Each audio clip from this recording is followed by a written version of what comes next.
ఇక డీటెయిల్స్ లోకి వెళ్తే కాకినాడ నగరంలో పెన్షన్ల పంపిణీ కార్యక్రమం ఒకరోజు ముందుగానే పండుగ వాతావరణంలో చేపట్టడం జరిగిందని కాకినాడ సిటీ ఎమ్మెల్యే వనమాడి కొండబాబు పేర్కొన్నారు. కూటమి ప్రభుత్వం ప్రజలకు ఏదైతే హామీ ఇవ్వడం జరిగిందో 100 రోజుల్లో వాటి అమలుకు చర్యలు చేపట్టడం జరిగిందని కాకినాడ సిటీ ఎమ్మెల్యే వనమాడి కొండబాబు పేర్కొన్నారు. శనివారం కాకినాడ పట్టణం చీడిలపుర రామారావుపేట 39వ వార్డులోని పుట్టుక నుంచి మానసిక వ్యాధితో బాధపడుతూ మంచం మీదనే ఉంటున్న పెద్దప్రోలు దివ్య 21 ఇంటికి వెళ్లి స్వయంగా కాకినాడ పట్టణ శాసనసభ్యులు వనమాడి కొండబాబు వార్డు సచివాలయం సిబ్బందితో కలిసి పెన్షన్ సొమ్ము అందించారు.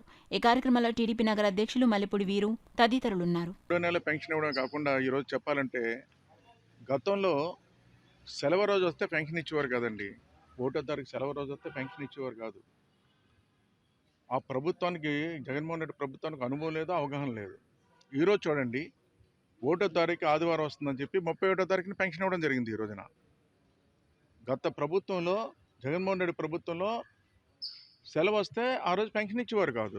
సెలవు రోజున పెన్షన్ ఆపేసేవారు.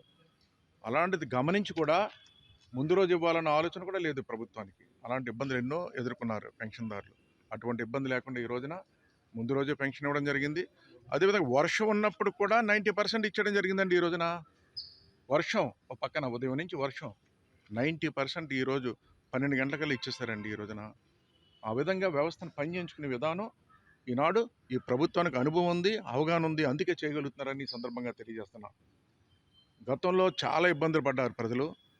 ఆ ఇబ్బందులన్నీ కూడా తెలుసుకుని ఈరోజు కూటమి ప్రభుత్వం ఇప్పటికే 100 రోజుల్లో అనేక సమావేశాలు పెట్టి, సమీక్షలు పెట్టి, అధికారులతో సమీక్షలు పెట్టి, అన్ని శాఖలతో మీటింగ్లు ఏర్పాటు చేసి ఈ రోజున అన్ని రంగాలను కూడా ఒక యాక్షన్ ప్లాన్ తయారు చేయడం జరిగింది.